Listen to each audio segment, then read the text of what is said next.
Stick together, strength in numbers, every country, send them all back. Nothing they can do. Simple. Calvin, thanks for your thoughts. I think I might resonate with Ricky from London. He's giving me a ring on 0344 Ricky, you're very welcome to the programme. What would you like to say? Afternoon, Pierre. Great to speak to you again. Right. That kind of this is just a follow-on from that previous call. I've got a solution that is not as extreme as that, but I just had a bit of a bang up. So what it seems to me that what people are concerned about is with all these migrants bringing in their culture, and the one main issue, what people are really worried about is Islamism, Muslims. So what you've got to realise is as their numbers grow, and we live in a democratic society, they can form their own governments in this country, and we have a serious problem. So what we can do is not as extreme as, say, getting in a right-wing party and deporting them all, but there's going to come a point when we will have to make a decision. And what we could do, instead of saying to Muslims, you're not welcome here anymore, we're going to have to make a decision about outlawing the Islamic religion itself. Basically saying to Muslims, you're welcome to live here as equals amongst us, live as we do, but we don't want your religion. I don't want to do that, Ricky, to be brutally honest. You're going to have to. I'll tell you why, Peter. You're Irish, right? So Conor McGregor, he's over in the White House now, he's complaining about numbers of migrants.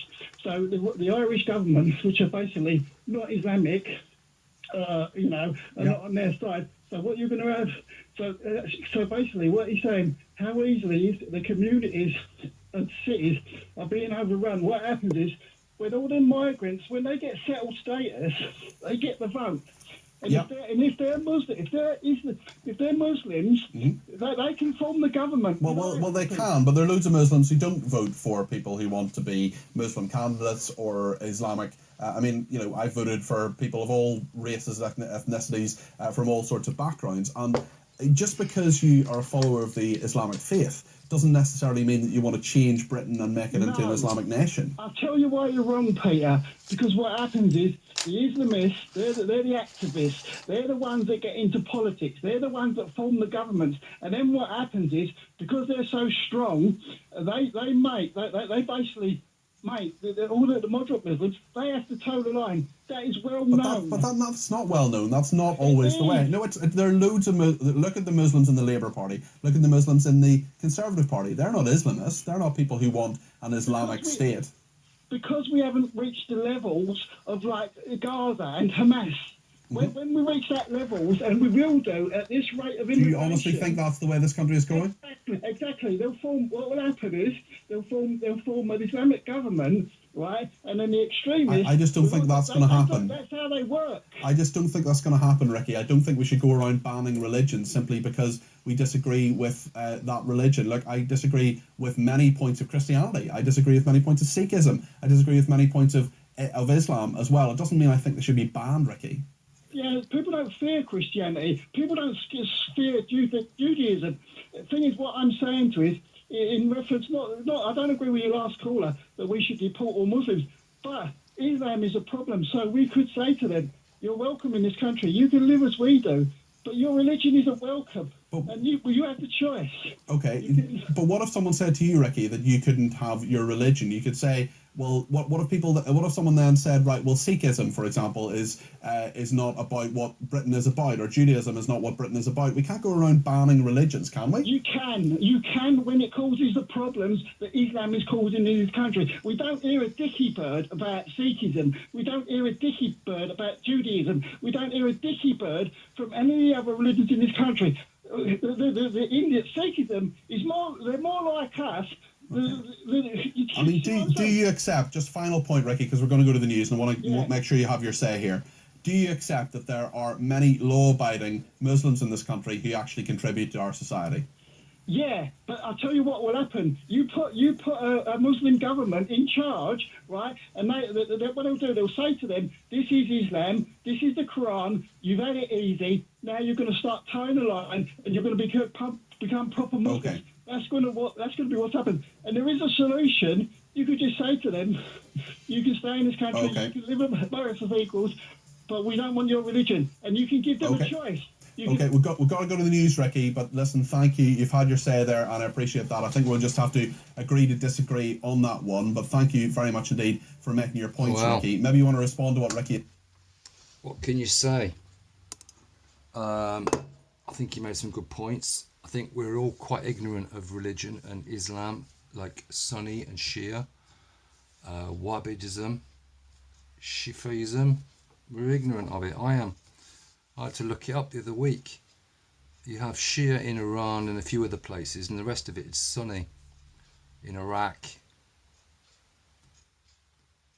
and pretty much Indonesia and anywhere else that where it's Islam, it's Sunni Islam. But there's trouble going on in Ireland, and the things that are happening over there, this massive immigration that's coming over, unchecked, unaccountable, men of fighting age, the clear population growth, the clear fact that people that are arriving are staying. I might talk about the latest thing is the Balkan plan. They're going to send people to the Balkans. This is all just nonsense. If you wanted to stop immigration to the UK, you just stop the boats coming over, and that, or you just when the boats come over, then just take them back to France. You just take them back to France in a boat when they came over. You could escort them in the Channel, bring them to the UK, and then just turn the boat around and take them back to France. That would straight away mean that all the people that were on the boat have lost $5,000. And if you've paid $5,000 to a people smuggler, you're not going to be best impressed when you're left back on the beach. You just left, but you've lost the money. So the argument against that is, well, the French would say, well, we don't want to accept these people. Well, the argument to that would be, well, you shouldn't have let them launch in the first place. That seems to me the most logical solution, rather than saying we're going to send them to Rwanda, we're going to send them back to Africa, we're going to find out where they come from. Just do that.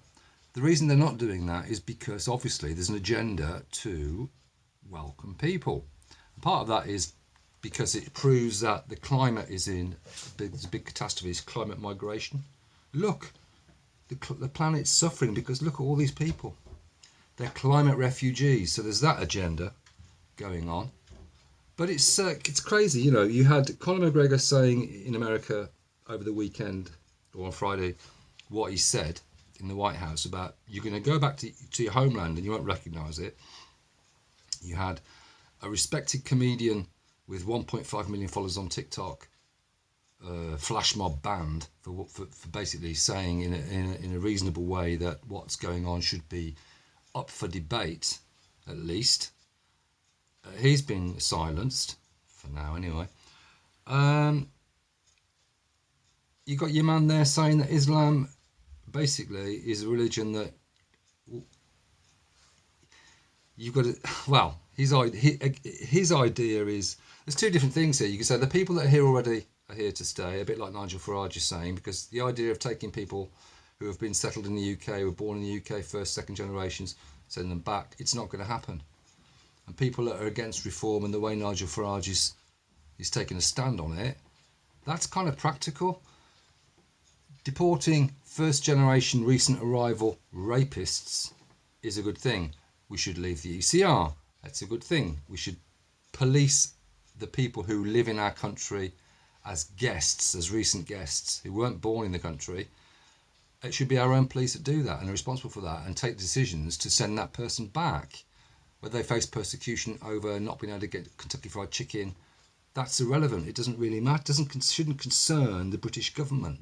The British government aren't concerned that people are freezing to death, are they? They're not concerned about taking people out of hospital and bunging them in old people's homes and everyone dying of flu. They don't give a shit about that. So why should they care about somebody's right to have Kentucky Fried Chicken that is made in Milton Keynes? That's just a nonsense argument.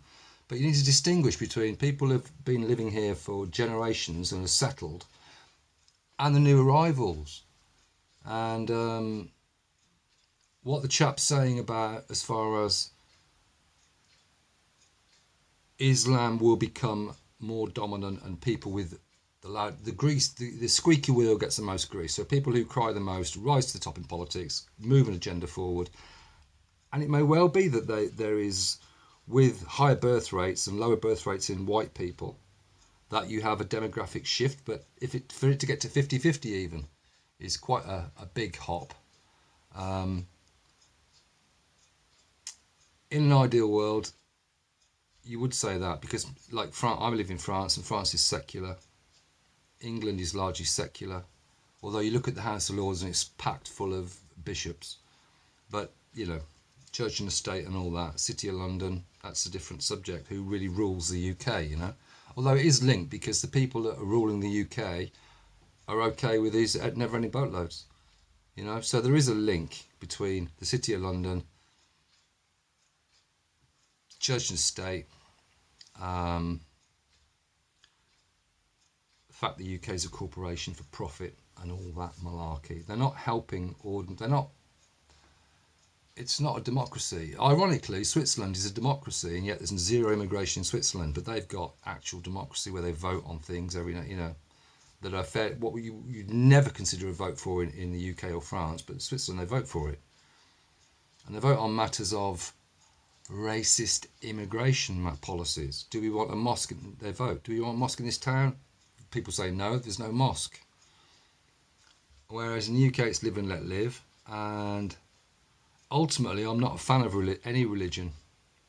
I like the churches, I like the cathedrals, I like the being able to go to a building that our ancestors built years ago to get married, for a funeral. It's brilliant. Look at what we build today. It's rubbish. So there's that. The relics of religion are what they are, and you don't get rid of them, and you celebrate them, and you make the best of them, and they're good. But religion going forward has no place in a logic-driven society where you have AI and the science on everything from climate to diseases, hand in hand with sky fairies and sky pixies. And that's the way we have to live, because of what some being said 2,000 years ago. In the case of Islam, the last prophet, 1,300 years ago. I mean, the Old Testament's 4,000 years old, Christianity's 2,000 years old, Islam is 1,300 years old. Islam considers Jesus as a prophet. It's all connected. But Islam is the last word. Okay.